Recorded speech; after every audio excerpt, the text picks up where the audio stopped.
হে WhatsApp guys, কেমন আছেন আপনারা? আশা করি আপনারা সবাই ভালো আছেন, সুস্থ আছেন। আজকে টাইটেল আর থাম্বনেল থেকে আশা করি গেস করে নিয়েছেন আমরা কোথায় যাচ্ছি। এখন ঘড়িতে সময় হচ্ছে বিকেল 5:15।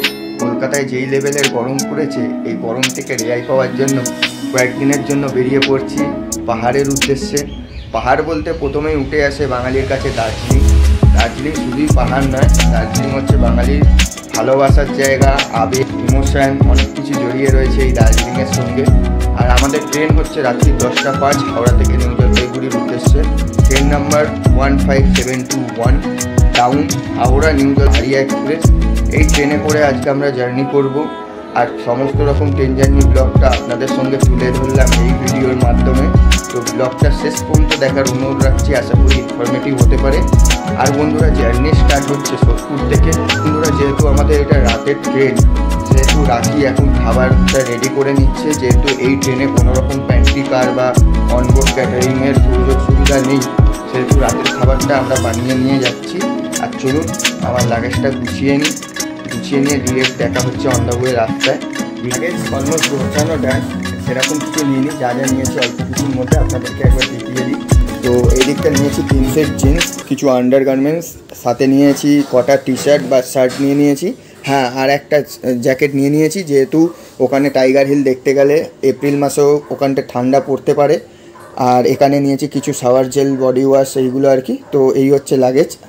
ব্যাকপ্যাক করে নেবো, এটা রাখি কিনে নিয়ে এসছে। আর কিছু সেরকম নেওয়ার নেই, অলমোস্ট লাগেজ গোছানো ডান, বেরিয়ে পড়বো আর কিছুক্ষণের মধ্যে।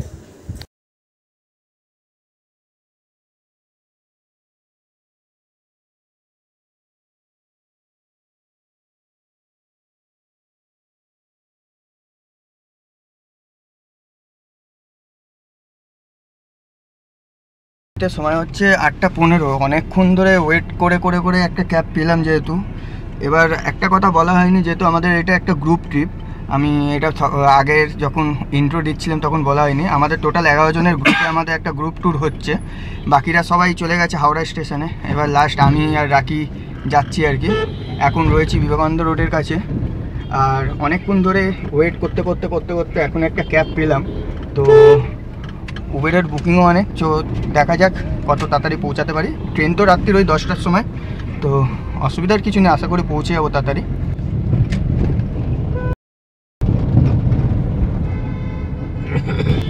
এই হচ্ছে হাওড়া স্টেশনের ওল্ড কমপ্লেক্স। ঘড়ির কাটায় সময় হচ্ছে 8:35। দেখতে দেখতে আমরা পৌঁছে গেলাম।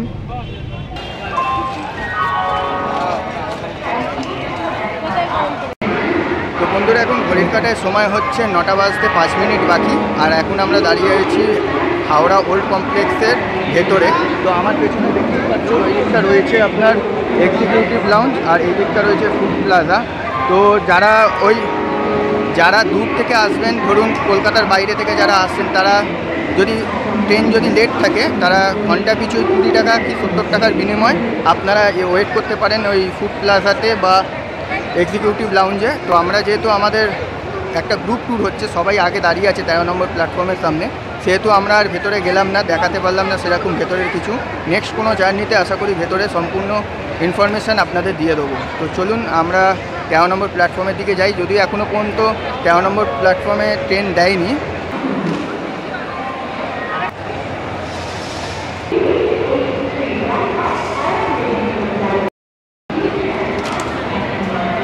ট্রেন নাম্বার 15721 ডাউন পাহাড়িয়া এক্সপ্রেস 13 নম্বর প্ল্যাটফর্মে দিয়েছে, তবে এখনও পর্যন্ত ট্রেন 13 নম্বর প্ল্যাটফর্মে আসেনি।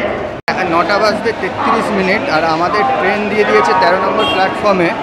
Train number 15721 down Howrah new Jalpaiguri express. এই ট্রেনে করে আজকে আমাদের জার্নি হবে। আর আমাদের কোচ হচ্ছে S5। আর সিট নাম্বারটা আগে গিয়ে বলছি কত নম্বর সিটে আমাদের সিট পড়েছে। বন্ধুরা, এই ট্রেনের ইতিহাস সম্পর্কে বলতে হলে 5ই অক্টোবর 2009 তৎকালীন রেলমন্ত্রী মমতা ব্যানার্জির সান্নিধ্যে এই ট্রেনটি সুদূর সমুদ্র থেকে পাহাড় অবধি চলাচল শুরু করে। এই ট্রেনটি নর্থ ইস্ট ফ্রন্টিয়ারের দ্বারা পরিচালিত করা হয় এবং এই ট্রেনটি হচ্ছে একটি মেল এক্সপ্রেস। চলুন ট্রেনে ওঠা যাক, আরও ইনফরমেশান দিচ্ছি আপনাদের।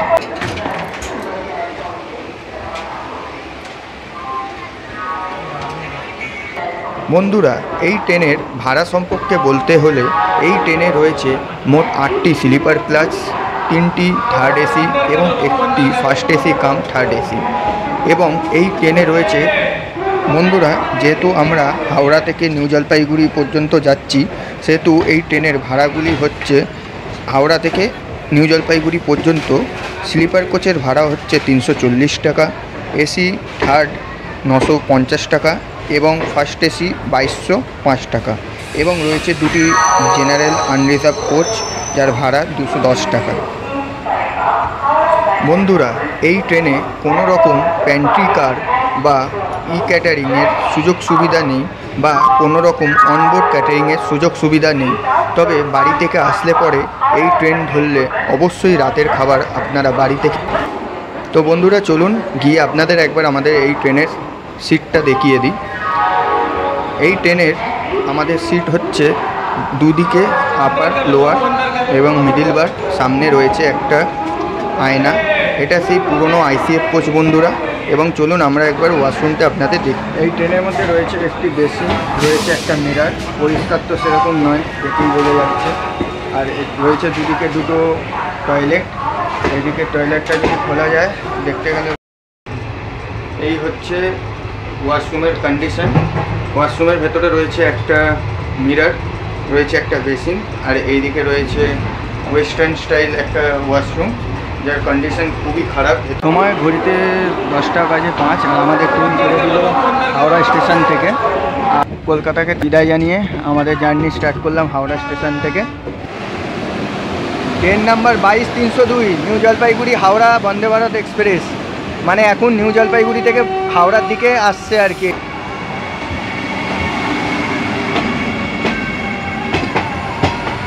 Train number 15721 Howrah new Jalpaiguri পাহাড়িয়া এক্সপ্রেস। এই ট্রেন আমাদের হাওড়া থেকে 10টার সময় ছেড়ে নিউ জলপাইগুড়ি পৌঁছাবে পরের দিন সকাল 9:05।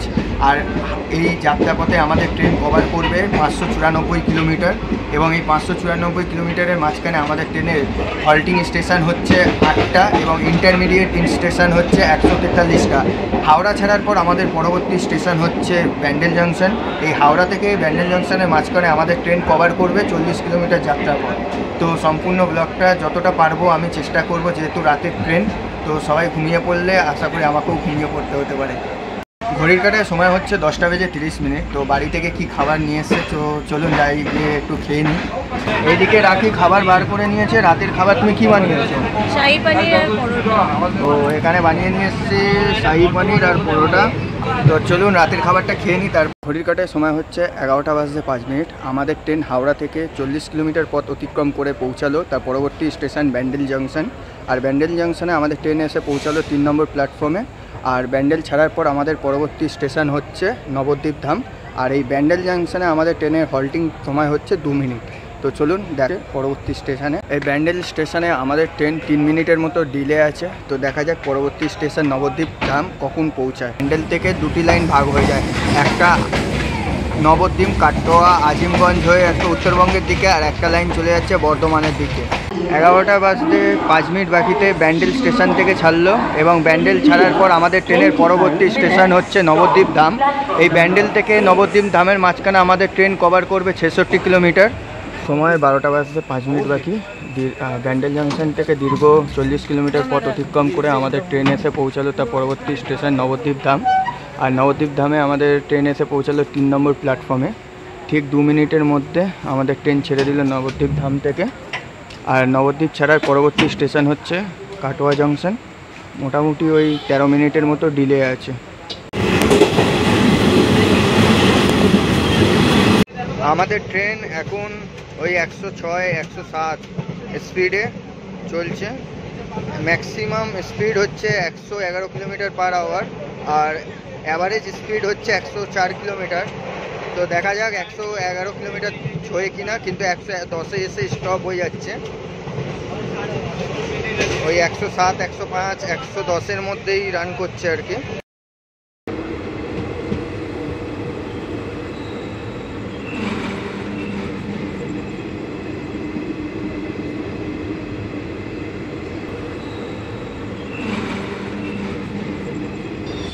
সময় হচ্ছে 12:20 আর আমাদের ট্রেন এসে পৌঁছালো কাটোয়া জংশন।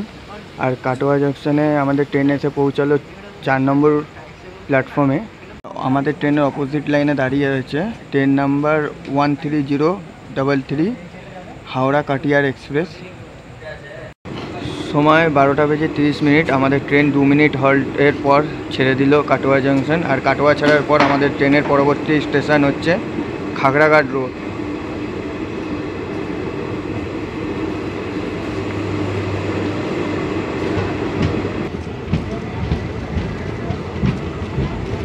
সময় 1:05 আর আমাদের ট্রেন এসে পৌঁছালো খাগড়াঘাট রোড। দীর্ঘ 58 কিলোমিটার ট্রেন জার্নি করে আমাদের ট্রেন পৌঁছালো খাগড়াঘাট রোড। আর খাগড়াঘাট রোডে আমাদের হল্ট হচ্ছে 2 মিনিট। আর এই খাগড়াঘাট রোডে এসে আমাদের ট্রেন এসে দাঁড়ালো 3 নম্বর প্ল্যাটফর্মে। এর পরবর্তী স্টেশন হচ্ছে আজিমগঞ্জ স্টেশন। 2 মিনিট আমাদের ট্রেন হল্ট করার পর ছেড়ে দিল খাগড়াঘাট রোড। আর খাগড়াঘাট রোড ছাড়ার পরবর্তী স্টেশন হচ্ছে আজিমগঞ্জ জংশন।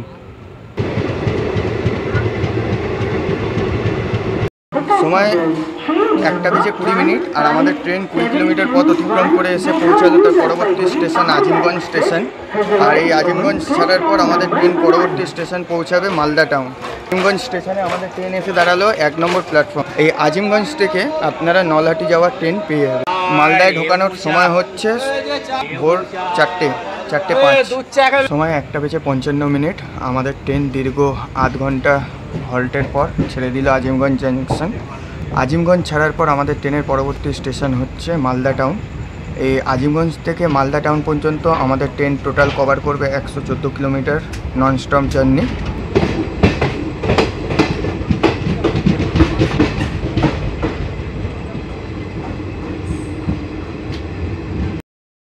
ভাগীরথীর বাঁধ, এটা হলো ভাগীরথীর বাঁধ, এটা আমাদের গঙ্গা নদীর বাঁধ, এটা আমাদের গঙ্গা, ওইটা হচ্ছে ভাগীরথীর বাঁধ, এটা আমাদের গঙ্গা নদী বলি কলকাতায়। আর এই যে ফারাক্কা নদী, এটা পদ্মা নদীর সাথে কানেক্টেড। এটা ফারাক্কা ব্রিজ, এটা বাংলাদেশ, ওপাশে বাংলাদেশের কানেক্টেড হয়ে যাবে। আচ্ছা, ঠিক আছে। এটা মেন গঙ্গা, যার উৎস হলো গঙ্গোত্রী হিমালয় থেকে, ঠিক আছে। এটা মেন গঙ্গা। আর ওটা ভাগীরথী নদী আমাদের। দেখো ওদিকে বাংলাদেশ, একদম ওদিকে। আর ওই পাটটা সোজা চলে গেছে বাংলাদেশ। আর এই দিকটা হচ্ছে NH-34 ন্যাশনাল হাইওয়ে। আর এই দিকটা হচ্ছে আমার ফারাক্কা নদী।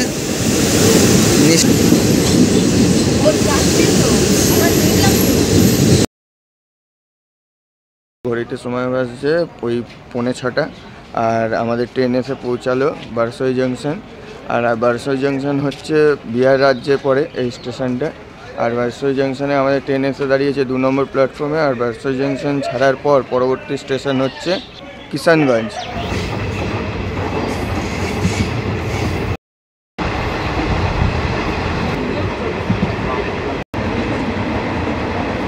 বারসই ছাড়ার পর আমাদের ট্রেন একটা মাঝখানে লুপ লাইনে দাঁড় করিয়ে দিয়েছিল। আর এখানে মেন লাইনটাকে ক্লিয়ার করে দিয়েছিল, কিন্তু কোনো ট্রেন এখনও পর্যন্ত ক্রসিং হলো না।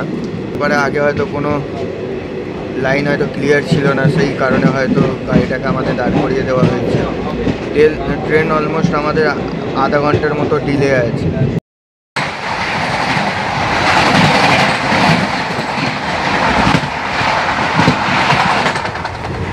সময় 7:45 আর আমাদের ট্রেন দীর্ঘ 57 কিলোমিটার পথ অতিক্রম করে এসে পৌঁছালো তার পরবর্তী স্টেশন কিষানগঞ্জ।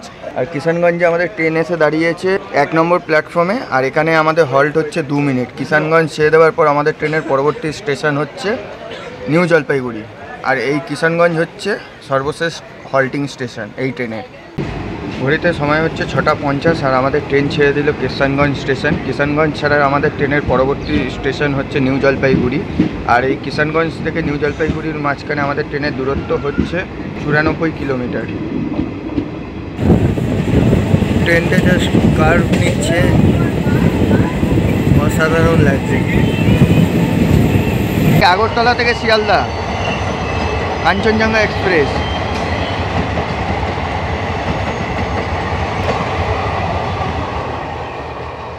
এখন আমরা পার করব মহানন্দা ব্রিজ।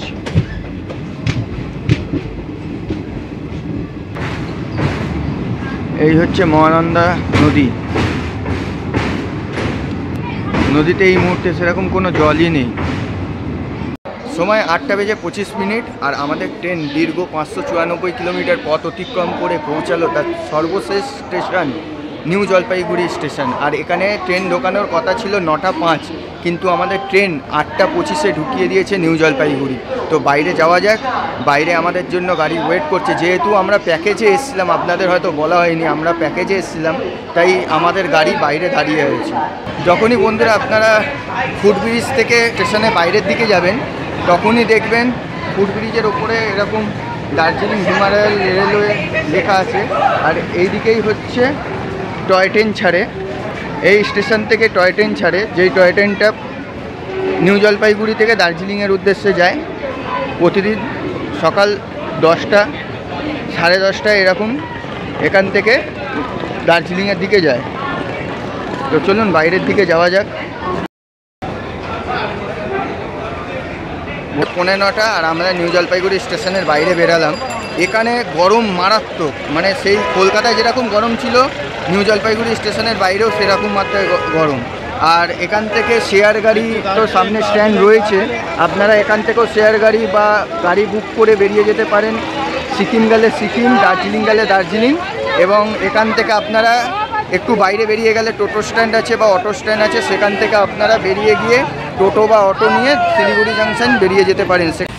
সময় হচ্ছে ঠিক সকাল 9টা। আমাদের গাড়ি যেহেতু প্যাকেজে আমরা এসেছি, তো আমাদের গাড়ি আগে থেকে বুকিং করা ছিল। এনজিপি যে পার্কিং যে আছে সেখান থেকে আমাদের গাড়ি, আমরা ওখান থেকে গাড়িতে বোর্ড করলাম। আর আমাদের গাড়ি হচ্ছে বোলেরো 6 সিটার। আর আরও একটা গাড়ি যেটা আছে সেটা হচ্ছে টাটা সুমো। সেখানে আমাদের যে গ্রুপের কিছু সদস্য ওখানে গেছে, আর আমরা 4 জন, মানে এখানে পেছনে রয়েছে বুয়াই মামা, আর ওখানে রয়েছে রিয়া, আর এর পেছনে রয়েছে রাখি, আর আমি, টোটাল আমরা 4 জন এই গাড়িতে উঠেছি। আর এখন আমাদের যে দাদা নিয়ে যাচ্ছেন ড্রাইভারদা, তার নাম হচ্ছে আকাশদা। সেই আকাশদা আমাদের এখান থেকে প্রথমে নিয়ে যাবে। প্রথমে আমরা এখান থেকে যাব, ব্রেকফাস্ট করব। ব্রেকফাস্ট করার পর মিরিক, এখান থেকে ডিরেক্ট মিরিক যাব, তারপর গোপালধারা টি স্টেট হয়ে ওখান দিয়ে ওই পশুপতিনাথ মার্কেট হয়ে তারপর দার্জিলিং হোটেলের দিকে। তো চলুন। আপনারা কি আকাশে দেখতে পাচ্ছেন রামধনু বেরিয়েছে।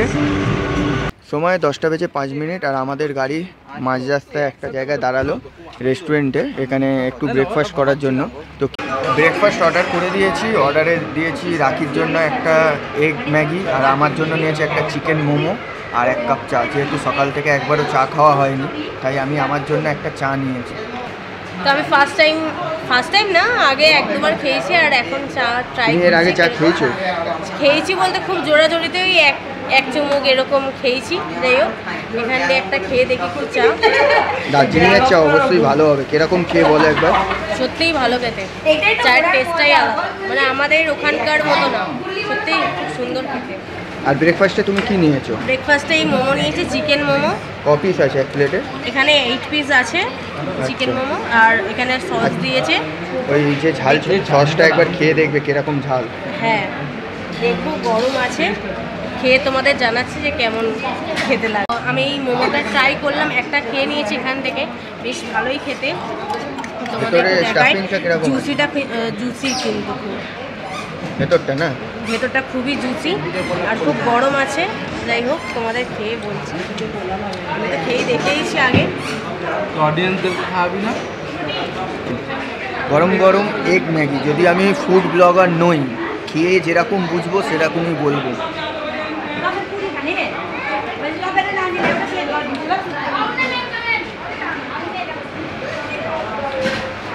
নর্মাল যেরকম আমরা ঘরে বানাই এগ ম্যাগি সেরকমই খেতে, আলাদা কোনো রকম টেস্ট নেই। তবে হ্যাঁ, একটা কথা বলবো, খুব ঝাল। আচ্ছা, চিকেনের সাইজগুলো খুব একটা বেশি বড় বড় না, মানে মোটামুটি ছোট ছোট, কিন্তু খেতে কিন্তু দারুণ।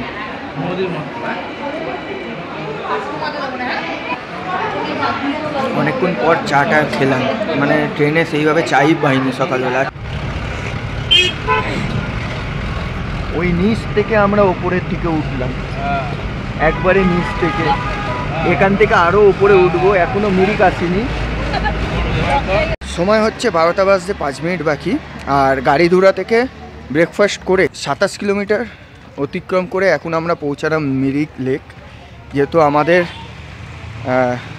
আইটিনারিতে মিরিক লেকটা ছিল, তাই আমরা মিরিক লেকে ঘুরতে এসেছি এখন। তো মিরিক লেকটা ঘুরে দেখবো আর আপনাদেরকেও দেখাবো। তো চলুন ভেতরে যাই।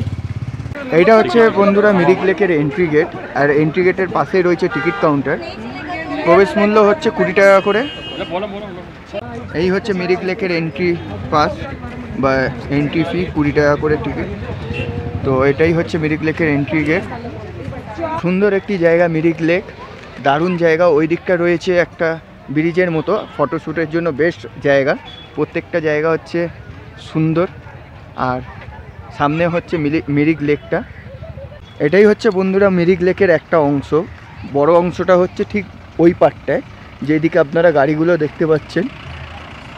আর এই হচ্ছে মিরিক লেকের পথ।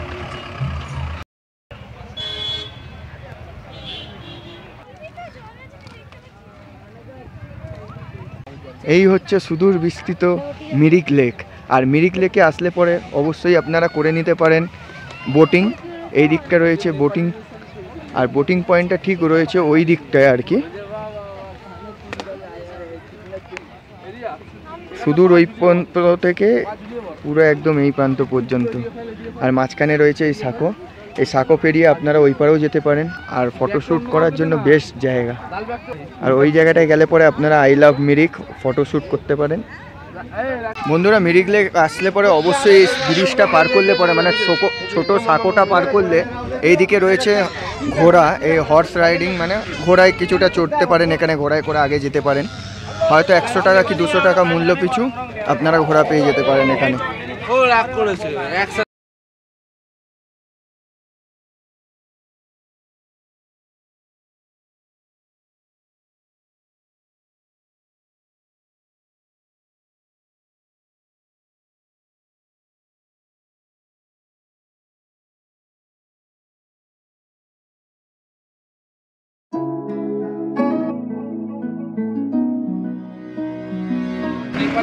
সময় হচ্ছে 1:45 আর আমাদের মিরিক ঘোরা কমপ্লিট। আমাদের ড্রাইভার সাহেব দিয়েছিল টাইম আধা ঘন্টা, আমরা বলেছিলাম 45 মিনিট, কিন্তু 45 মিনিটেরও বেশি আমাদের লাগলো ওই পুরো সার্কেলটা ঘুরতে আর কি। আর যেহেতু একটা আমাদের গ্রুপ আছে একটা 11 জনের, সেহেতু সবাই মিলে ফটোশ্যুট করলো, আমরাও করেছি, রাকিও করেছে, তাই আমাদের টাইমটা একটু বেশি লেগেছে। আমি অবশ্যই বলবো আপনাদের যে একবার হলেও দার্জিলিং ঘুরতে আসলে মিরিক আসুন, মিরিক লেকটা ঘুরে দেখুন। এখানে সত্যি কথা বলতে বোটিং থেকে শুরু করে ওই হর্স রাইডিং যাই হয় না কেন একটু বেশি দাম নেয়, কিন্তু এখানকার আজকের মতো মিরিক ঘোরা কমপ্লিট। দারুণ লাগলো, ফটোশ্যুট করার জন্য অ্যাকচুয়াল প্লেস। আর এখানে কেনাকাটা করার জন্য অনেকগুলো দোকান আছে, প্রত্যেকটা দোকানে অ্যাটলিস্ট একটু বার্গেনিং করে নেবেন। শীতের জ্যাকেট থেকে শুরু করে তারপর হচ্ছে শাল, টুপি, প্রত্যেকটা জিনিস আপনারা পেয়ে যেতে পারেন। এই মিরিকেও পেয়ে যাবেন। এই মিরিক ঘোরার পর আমাদের পরবর্তী ডেস্টিনেশন হচ্ছে গোপালধারা টি এস্টেট। তো এখন ড্রাইভার সাহেবের সাথে বেরিয়ে পড়বো গোপালধারা টি এস্টেটের জন্য। তো চলুন দেখাচ্ছি আপনাদের আগে গিয়ে।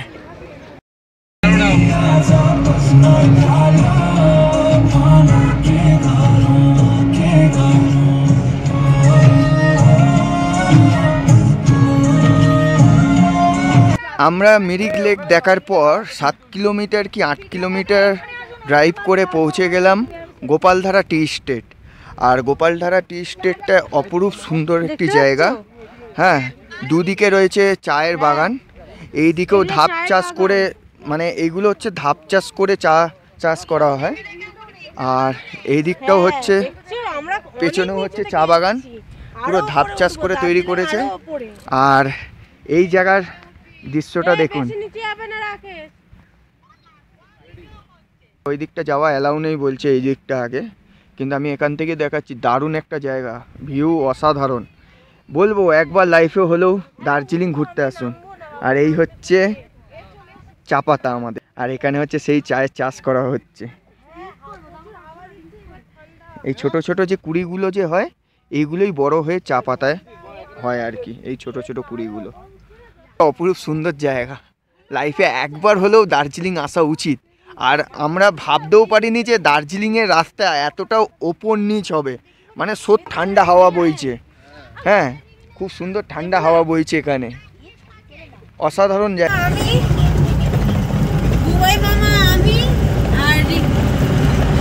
সময় হচ্ছে দুপুর 2টো, আর আমরা গোপালদারা টি স্টেট থেকে এবার আসলাম পশুপতিনাথ মার্কেট।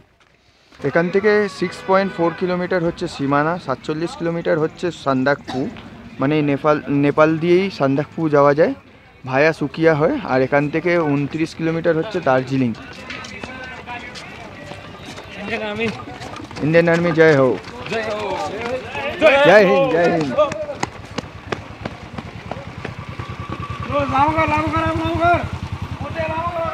পশুপতি মার্কেট, আর পশুপতি মার্কেট হচ্ছে নেপালে।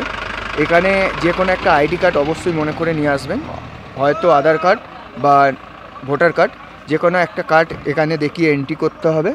আর ভেতরে যাব হচ্ছে পশুপতি মার্কেট যাওয়ার রাস্তা, সোজা গেলে ওখানে চেকপোস্ট আছে ওই দিকটায়। আর এই পশুপতি মার্কেটের এখানে মারাত্মক লেভেলের ঠান্ডা, সেই লেভেলের ঠান্ডা পড়েছে। বন্ধুরা, আমরা নেপালে ঢুকে প্রবেশ করে গেছি, আর ওই দিকটা আমার পেছনে হচ্ছে নেপালের চেকপোস্ট। এই পার্টটা হচ্ছে নেপাল, ওই পার্টটা হচ্ছে ওয়েস্ট বেঙ্গল বা ইন্ডিয়া। আর এই হচ্ছে নেপালের entry gate, welcome to Nepal. আর এখন আমরা অফিসিয়ালি নেপালের ভেতরে। আর এখানে কি লাগলো যে ইন্ডিয়ায় চেকপোস্ট যেটা আছে সেখানে খালি একটা ওই আধার কার্ড দেখতে চাইলো, বললো যে কোথায় থাকেন। তারপর ওরা আবার এন্ট্রি করে দিল এখানে।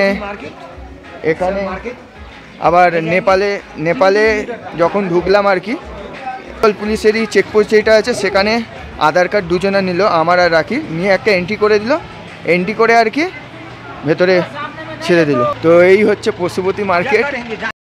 তো বন্ধুরা, আমরা এখান থেকে খুব বেশি একটা ভেতরে যেতে পারলাম না, কারণ জানি না ওখানে বলছে ওই 2:30-এর পর, যেহেতু এখন 2:15 বাজে, 2:30-এর পর গেলে নাকি বলে 500 টাকা ফাইন হতে পারে। এবার জানি না এটা কি সিস্টেম। তো আমরা এখানে সেরকম কিছু কিনতে পারলাম না, তাড়াহুড়োর মাঝখানে একটা নেপালি নোট নিলাম, 5 টাকার নোটটা ইন্ডিয়ান কারেন্সিতে 10 টাকা নিল। তো এই হচ্ছে, এখানে প্রত্যেকটা জিনিসের খুব চড়া দাম। রাখি জিজ্ঞেস করতে একটা বুদ্ধ মূর্তি, বলছে 550। কিছু ওই শোপিস যেগুলো ঝুলছে বলছে 250 ইন্ডিয়ান কারেন্সিতে, কিন্তু প্রচুর দাম। তো বন্ধুরা, আমাদের পশুপতি মার্কেট ঘোরা কমপ্লিট। প্রত্যেকটা জিনিসের যা মানে চড়া দাম নিচ্ছে সেরকম কিছুই কিনিনি। নিয়েছি ওখান থেকে 2 প্যাকেট লজেস কিনেছি, আর হচ্ছে একটা নিয়েছি ওই শোপিসের মতো, যেহেতু বেশিক্ষণ টাইম পাইনি এখানে, ওই মোটামুটি 20 মিনিটের মতো থেকে তারপর পালিয়ে এসেছি। তার মধ্যেই বলছিল বেরিয়ে আসতে ফোন করে। আর নেপালে ওখানে বর্ডারে যখন জিজ্ঞেস করলাম, তো ওখানকার পুলিশদের চেকপোস্টে ওরা বললো যে সেরকম কোনো কিছুই নেই, যে আপনারা যাবেন, যা কেনাকাটার আছে কিনে কানে ঘুরে ঘুরে আবার চলে আসবেন, ব্যাক করবেন, ব্যাস এই হচ্ছে ওখানকার সিস্টেম। আর এখানে তো কিছুই না। দেখা হচ্ছে এবার সোজা দার্জিলিং যাই এবার হোটেলে। তো নেপাল থেকে এসছি, সব জিনিসেরই খুব দাম বলছে, কিন্তু আমার তো মন চাইছে না খালি হাতে ফিরে যেতে। তো আমি খুব বায়না করে এই জিনিসটা কিনেছি, ছাতা। কি সুন্দর দেখুন, মানে আমার তো খুব ভালো লেগেছে। যদি আমি ছোট হতাম বা পুতুল হতাম দিতাম। টফি কিনেছি, মানে দুটো মিলিয়ে 40 ইন্ডিয়ান টাকা। কারেন্সি নিয়েছে, মানে আমাদের ভারতীয় মুদ্রা নিয়েছে ওখানে? হ্যাঁ নিয়েছি, 5 টাকার একটা নিয়েছি, নোট নিয়েছি আমি। নেপাল থেকে নিয়েছি 5 টাকা, আর আমাদের ইন্ডিয়ান কারেন্সি দিতে হয়েছে 10 টাকা। আগে আমরা যাই হোটেলে, আর শরীর দিচ্ছেও না, সেই কালকে থেকে রাত্রির থেকে জার্নি করছি, আজকে ননস্টপ এখনো পর্যন্ত। এখন সোজা যাব দার্জিলিং, আর খুব এক্সাইটেড দার্জিলিংয়ে যাবো যে।